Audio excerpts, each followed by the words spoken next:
Welcome back to another edition of the Voice of Reason Sports Podcast. This is the Marvelous One back at it again with Dale. What's good? Yo, what up, man? A little bit closer to the start of the season. You know what I'm saying? Yes, Getting sir. sized up. My boys is looking crispy. They're looking crispy. We're gonna go. We're gonna go do something. You know what I'm saying? I think this is gonna be one of them years. This is gonna be one of them years here. Oh boy, here we go. Now, what we're gonna do in the playoffs, it might be something different, but the regular season is gonna be one of them years. Oh, is that what we're talking about? We talking about regular season? Okay. Well, I mean, I feel pretty confident about my Saints in the regular season. I like my young quarterback, even though we got shellacked in the playoff game, 34 to nothing to the Los Angeles Rams. Yeah, and it's preseason. I say playoff. I mean preseason. Thank It's for Arch. It's preseason. It's preseason. Relax. Everybody relax. Shuck didn't play. The two really bad backup quarterbacks that we have played and played terribly. I don't know. I don't know what does it take for Saints fans with this guy with Spencer Rattler. I just don't get it. I don't get it. Yeah. I don't know how many terrible games this guy's got to play before we realize. Okay, I mean, they saw him in college. I don't want to make them thought he was going to be so great after he saw what he did in college. I don't. I just don't get it. And not just in college, at Oklahoma, at a school at the time with Lincoln Riley as the head coach that was putting out not Hall of Fame, Heisman Trophy quarterbacks back to back to back, loaded with receivers, and he comes in and plays terribly, and then Caleb Williams had to come in and kind of close out the season well for him. But this is not about Rattler. I'm going to get off my Rattler rant. But today we're going to talk about the AFC North and make our predictions on that. Before we get started with I say AFC North, I mean NFC North. Before we get on the NFC North, let me bring up one exciting point for me. Man, the NFL has gotten rid of the Pro Bowl. At least that's what I'm hearing. Yes. Yep. A Pro Bowl out of there. I mean, it was long overdue. You know, I don't know what they was thinking. People wasn't showing up. You had all the fourth, fifth alternates up in there. I mean, I think Huntley made it to the Pro Bowl right there. Come on, hell. After playing like 5 or 6 games in the season. I mean, they truly at the bottom, but they were just scraping the bottom of the barrel. Like, look, could you please play, man? We need somebody to play. Somebody. They called me. They called me to play. Andy Dalton. Come on, Andy Dalton. Come on. I know you want to play, dog. You ain't been in the Pro Bowl in a while. Come on, Andy. Right. I got a message from the commissioner. Hey, Marvin, man. Hey, what's your availability looking like Sunday? I remember you're in flag football, man. You know what I'm saying? That's right. Warm up the arm. That's right. I was like, man, I'm busy, man. I gotta go to church. I can't make it. I think one of the people said that one of the people didn't go because they had an ice cream social to attend. You got an ice cream social to attend. Hey, man, the Pro Bowl was so bad.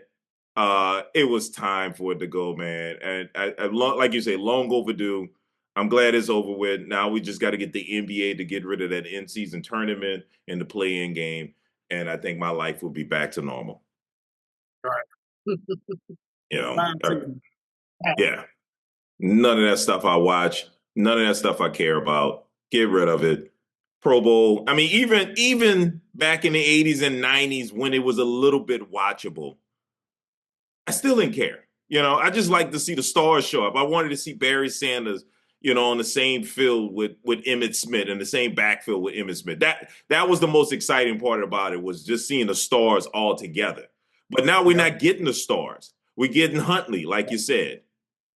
You know, like, what are we doing, NFL? So smart thing to do, get rid of it. You know what? You know what's great what they're doing? The NFL honors. I think that is great. That could be like your Pro Bowl. You're honoring the best players of the season. Announcing the people that were all pro during the season. Build on the NFL honors. Keep getting the great hosts. I love when Steve Harvey did it. You know what I'm saying? He's I love what Steve Harvey said when he got up there. What took y'all so long to call me? I would love to do this. Get the best comedians to get up there and do the NFL honors, build on that. Right now, it's not even about the game. It's about honoring the success of the season and the great play during the season. So glad it's gone. Absolutely. I think a lot of people. Nah, I think the last time I really even watched it. I mean, come on. I think it was early 2000s. Maybe it's when Sean Taylor knocked out the punter in the game. Yeah. Now, that was a little bit over the top. I was like, well, okay, that's too much, Sean. In a Pro Bowl, you ain't supposed to be knocking out the punter. Right. But anyway, back to the reason we have today's show. We're here to talk about the NFC North and make our predictions on the season. First things first, NFC North will be playing the NFC South and the AFC East, and the 17th game will be coming from the AFC South. So you can add that to a list of cupcakes. So, hey, I'll give you the honors. You want to go first? Let's see. NFC. What was it? NFC North. NFC North. Yes. NFC North. Okay. So I think I'm gonna start from the bottom. And then go up. Right. And I think it's gonna be a contested division. It's gonna be a close division, even with Minnesota, because Minnesota done revamped and made their receivers better, got Kyler Murray there. They're not gonna go with JJ, which was dumb in the first place. Right. So I think they're going to be better than they were last year, especially on offense. They're going to be way better. It's hard to be worse than they were on offense right. last year. So I think that Minnesota is going to be, I'm going to say they're going to be in the bottom, but it's really not bottom. It's going to be, like they're going to be tied. They'll be close to somebody racing for the bottom. But they're not going to be like a 4-win team. They're going to be like a 7, 8, 9-win team at the bottom of the division. Mm-hmm. Right. But over Minnesota down there, because they get a quarterback, you know what I'm saying? He's the newest quarterback there. And it's going to take some time for them to gel. So but I like the talent on paper, though. I do like the talent on paper. But I'm going to say that it's going to take Kyler a little bit of time to get gelled and everything with that. So I got Minnesota running at the bottom in 4th place in that. And next, surprisingly, I got the Packers. I got the Packers going down. They did a receiver shuffle this year. Got rid of some people. I don't know if they really reloaded there. I don't know any new receivers they got there. But they seem like they had a lot. But now they don't have a lot. And I think Jordan Love fooled me, kind of tricked me the second half of his rookie season, where I thought he was turning a corner. Because that second half of that rookie season Jordan Love had was just he was very good. He was night and day for what he was in the beginning of the season. Mm-hmm. I was like, okay, maybe he wasn't as bad as I thought he was. Okay, he looking good the last 8 games. That's back we're still playing 16 games. But he kind of is what he is now. I think he's kind of like CJ Stroud. Got a lot of hype, but he ain't really going to come up to the hype. He's not going to fall to the hype. He's not going to reach that hype, especially that salary. I think he's making $53 or $55 million a year. Yeah, he's getting paid. He's not going to live up to that. No. Wow. I kind of see who Jordan Love is now. Mm-hmm. And I kind of put him right there with CJ Stroud. They got a lot of hype behind them, but they don't really produce like the hype drives them to do. Mm-hmm. By the way, did you hear that CJ Stroud's asking for $70 million a season? He's delusional. Absolutely delusional. Not after that playoffs. Exactly. Especially after that playoff. Not after that playoff performance. No, he should get less than 50. The last thing he needed to be asking for is more money. Yeah. And that most ever. Come on now. Yeah, that's crazy. I think he's saying high but aiming low. I hope that's what he's doing. But anyway, I put Jordan Love right in that same situation, though. He need to perform. He need to step up. You know what I'm saying? So I got them coming second, and then I got it's gonna be very, very so close. I think it's gonna be the Bears. I think the Bears are gonna be second. The Bears had a lot. Now Bears won some games last year. I don't think it's sustainable. I don't think so. This game won a lot of games they wasn't supposed to win. Yeah, they won a lot of games they weren't supposed to win. They won a lot of them in the last 4 minutes, 5 minutes of the game, and they were 3 points or less. You know what I'm saying? And I think it was about 8 or 9 games like that last year.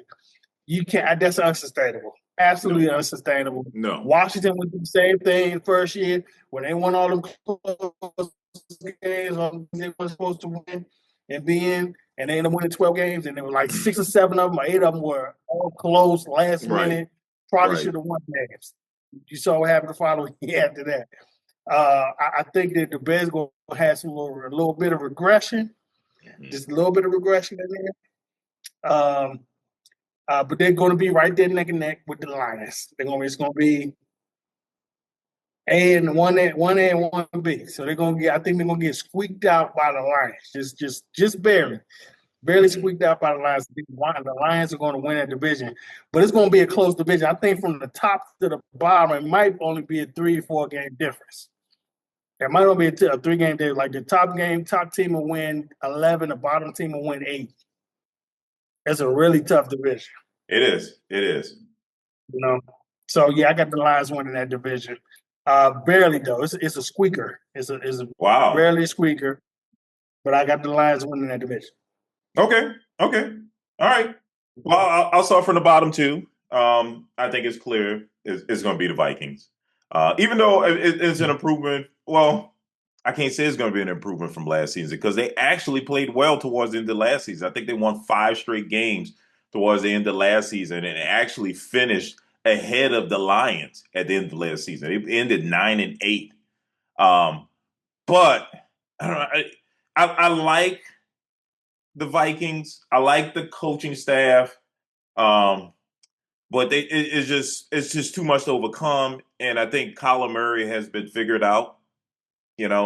I thought when he first came in the league with the Cardinals, he was doing some good stuff, but a lot of the stuff that he does is not on schedule. Some of the things I talked about with Lamar Jackson. If you can get him on schedule and save the special stuff for when you need him to be special, I think it would be a much better quarterback. And I feel the same way about Kyler Murray. And I think that his greatness, right, overshadows just getting the simple stuff done. It's like, dude, you don't have to be special all the time. You know what I mean? And that's his thing. It's hard for him to stay on schedule, the simple plays, the plays where they don't need him. He's always needed. So I think that's going to be a kind of Achilles heel for the Vikings, and they're going to end up last in his division. Even though Kyler Murray is going to have a pretty good season and show that he is the Vikings quarterback. But, staying on schedule, man. So I got the Vikings ending last. 3rd place, surprisingly, I got the division winning Bears there. I think, I agree with you. Last season was a fluke. It was a fluke. Those wins were a fluke. Caleb Williams being on the Madden cover is also a jinx. We know that's a jinx. Yeah. So I think it's going to be with the colored nails. Yeah, with the colored nails. He's now the media darling now. There's a video of them showing off their new Bears uniform, and he's sitting in a chair with his legs crossed and everything. And like, Caleb, you know what? I know this is you, but I think this is not going to be a good season. It's going to be some regression. I think the Bears offense and some of the things they were getting away with last season is going to come back to haunt them this season. And it's just going to be a regression. It's not to say that the Bears are not a good team. It's just that the Bears got away with some stuff last season. They're playing at a first place schedule, so they're not getting the benefit of all of the good cupcakes that's out there. Like the Lions are going to get to play the Tennessee Titans, whereas the Bears are going to play. Is it the Jaguars that won the AFC South division? Mm-hmm.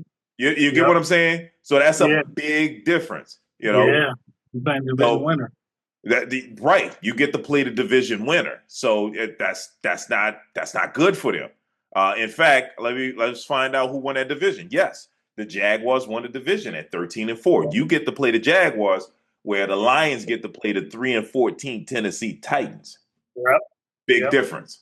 Yep. Okay, so Bears are playing a much tougher schedule. I think that's going to hurt them. I think and it's not going to be a 3-14 season for the Bears. I mean, I think they're going to be about 7-10, 8-9, somewhere where the Vikings will be about 7-10, 8-9. So I got the Bears ending third in this division. So sorry, Bears fans. It's just how I see it. I call balls and strikes here. Second in this division, I got the Packers, man. I got the Packers second. I Wow. like Matt LaFleur. I like him as a coach. I like how he structures his game plan. I like how he gets his team in position to win. He doesn't rely totally on the quarterback. He puts them in good situations to win. So I like him as a coach, and I like that he added your boy Micah on defense to generate some sacks. Because they always keep a good defense, they always keep a good run game. So I see the Packers coming in as second in this division at 7-10. One thing I want to backtrack on. I saw no major roster moves in this division. Okay, Yeah. none. I mean, the Hard to biggest win. one, the biggest one is Kyler Murray. That's the biggest roster move. Yeah, additional. But then they lost DJ Moore. DJ Moore went to who did he go to? The Bears lost DJ Moore to the Bills. The Bills. Yeah, he went to the That's right. Bills. That's a big loss for the Bears. That's a very good That's a point. big loss. Yep. That's Yes, a big. big loss for them. So, and I think that hurts them too. So, with that said, no big additions in this division other than Kyler Murray, who adds a solid quarterback for the Vikings. But with that said, back to the Packers, like you said, the Packers, they didn't do much. I mean, unless you want to count the addition of Michael Parsons last season via Yeah. trade. Other than Yeah. that, they But they did lost nothing. a lot more than gained than Michael Parsons, though. That's You said all true. the receivers they lost. They lost some defensive players, a linebacker, a lineman. I mean, starters. They lost a Yes, starting linebacker, starting lineman. You know what I'm saying? And I want to say they lost a cornerback too. they Uh, did. They did. They lost yeah. their top cornerback, but they went hard in the draft, and they're going to be relying on some young players to do some things for them. But I still like their core. I still like their running back. Oh wow, what's the guy's name? Jordan, not Jordan. No, the guy that came from the Raiders. Yeah, Um, I know that's what I'm trying to say. Just right on to my tongue. yeah, he played for the he I'm played going for the he played for the he played for Alabama. I can't think of his name right now, but yeah, it's something Jones. Is it Jones? Um, God dog Jones. it. Anyway, regardless, I like I Yeah. like the Packers' chances. I think the Packers can come second in this division. I think they're going to make the playoffs at 10-7, and I got the Packers coming in second. Keep in mind, the Packers are playing with second place schedule. Yeah. Yeah, second place schedule. So that's tough on them. That's going to be tough to win that division, and that's why I have the Lions number one. Not because they're such a great team or they made some additional high profile roster moves compared to last season. No, it's basically the same team, but Yep. playing with a fourth place schedule. And they got Yep. a bunch of cupcakes on their schedule. You got the Titans on there. You know what I mean? You got some cupcakes on there. You got the Cardinals on there. Cupcakes. Yep. So, yeah, I like their chances, right? Who's the cupcake from your division? The Giants. The Giants, but the Giants they're an improved cupcake though. They're cupcake, but they're improved cupcake though. Yeah, okay. They're an New improved color. cupcake. Okay, yeah, I mean, yeah, the Cardinals got more icing on top of them. Right, You know right, what I mean? But you know, but right. yeah, okay, yeah, the Giants have less icing on them, but they're still a cupcake. Yeah. Okay, the Titans. I mean, loads of icing on top of that cupcake. That's an easy cupcake for the Lions. So I got the Lions winning the division, maybe. I'm like Lions might win the conference at 13-4 based on their schedule, man. When I look at their schedule, I'm like, oh my God. Damn. 13 Yeah. and 4. They got all your great cupcakes. All of them. They got the Titans. They got the Cardinals. They got the Giants. They got who's the other cupcake that I mentioned? Cardinals, Giants. Who am I missing? That's all you mentioned so far. Okay, Cardinals, Giants, Titans. Yeah. And they got the cupcake in their division. They got the Vikings. So yeah. Yeah, we're gonna see how cupcake they are, but yeah, I agree. I mean, yeah, they got the lowest of pretty much all the like a lot of divisions. Where the other teams don't really have those same teams. They don't really have those same cupcakes. They don't have those same cupcakes, especially the teams in the division don't get to play those same cupcakes. Like the Vikings made a mistake by winning 5 straight games at the end of the season. You know, now you got the third place schedule. Yeah, well, you could have been playing a 4th place schedule with a healthy Kyler Murray. You know, so yeah, so that I mean, this division is, in my opinion, was kind of easy to pick out because no real big additions, and based on the schedule and opponents that they're playing, it's kind of easy to look at the Lions and say that they're going to win this division. Okay, yeah, we agree on that. Okay. Wait, yeah, you picked the Lions too. Okay, yeah, we're pretty much other than the Packers and Bears, we're pretty much the same on this division. Yeah, true that. Okay, all right. Well, look, I think the division, to me, I think the division will be a lot closer than that. I don't think the Lions gonna run away with 13 games, but I do think they're gonna kind of win it. I mean, they're gonna lead it, like, you know what I'm saying? But yeah. I think it's going to be a competitive division. Like, I don't believe the Vikings are going to be a real big cupcake. I don't think they're going to be, a team that only wins 5-3 games. I think they're going to win about 6 or 7 games, and they're going to be some competitive games. With little Mighty Mouse back there at quarterback, he's going to keep them in some games. Right. I mean, for all intents and purposes, I mean, Kyler Murray can throw the ball. Absolutely. No problem with his arm. You know what I'm saying? His issues staying healthy. You know what I'm saying? And then deciding when he's going to run and when he's going to throw and look right. Sometimes he looks for the run a little bit too much. You want to use your legs a little bit too much. You know what I'm saying? But this is the most talent he's ever had around him. He's never absolutely. Had a receiver like that. You know what I'm saying? He never had a number 1 receiver like that. You know what I'm saying, to throw to. He never had a number 2 and a 3 receiver throw like that. I mean, he's going to have, you know what I'm saying, the 1 and 2 who's they kind of one of the top 5 1 and 2s in the league, top 2 receiver duos in the league. But the question is whether or not he can stay on schedule, whether or not he can stay within the offense. That's a very important. You just brought up that. I think this coach can put him on schedule because he did it with Darnold. He started put Darnold on schedule, you know what I'm saying? Because Darnold used to see ghosts. I mean, we understand that. He came from the Jets. He saw ghosts in the playoffs with him when he went 14-2. Exactly. So he sees ghosts, but he made Darnold had the most productive season he ever had up to that point, till he went to Seattle and did the same thing again. I think he took, don't get me wrong, I'm not trying to downplay what the Seattle coaches did, but I think he took a little bit of tutelage he got from the Minnesota Vikings and took it over there to Seattle. And that's what helped him get to that next level. You know what I'm saying? Where he can go through, had the season he had, and play solid in the playoffs like that, because he was giving them, every time they needed him to step up, he stepped up. And that's how they won that Super Bowl. I mean, they had a great defense, but it really was Sam Darnold making all those third down plays. You know what I'm saying? He was making those third down plays. And people like to say, oh, well, he had Njigma. I'm telling you, and you can ask Jefferson at Minnesota, if you don't have a good quarterback, you're not going to put up the numbers. Yeah. You know what I'm saying? You're not going to put up the kind of numbers that the quarterback cannot get you the ball. He has to get you the ball. He got Njigma the ball. That's what people need to realize. He got Njigma the ball. You know what I'm saying? And got it to him one time and accurately. You know what I'm saying? And the quarterbacks that they had in Minnesota didn't get Jefferson the ball. That is a problem. You saw what the numbers look like. You know what I'm saying? Yeah. So what he did, Jefferson had one of his more productive years while Darnold was there last. You know what I'm saying? So, I think he took a little bit of that. So I think that those coaches there in Minnesota might have something. I mean, they made Wentz look, decent, serviceable till he got hurt. You know what I'm saying? He was looking serviceable there till he got hurt. And then Darnold, he made Darnold look very serviceable. You know what I'm saying? Won 14 games with him.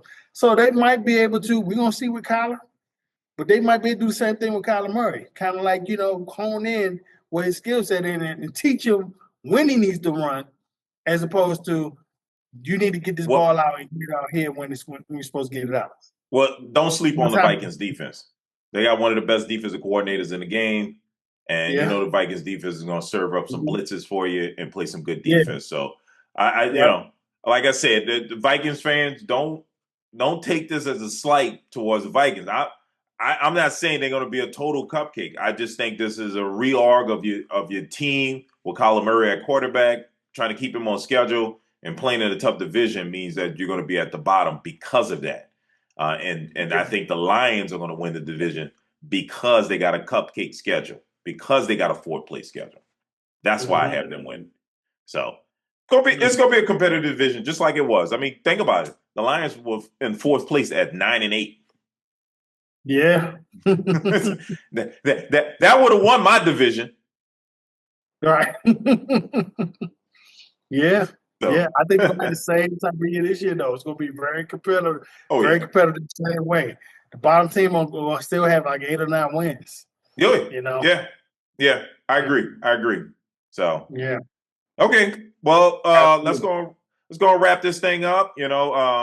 Just happy. I'm happy that the Pro Bowl is done and over with. I have to listen to that nonsense no more. Out of sight, it was already out of sight, out of mind for me. Anyway, that's true. That's true. Ran in prime time, I wasn't going to watch it. Right. It didn't exist anyway. Hardly ever. Yeah. Right. All right. Thanks for joining us again. We do this thing every week. Make sure you like, comment, and subscribe, and we'll see you next week. Holla.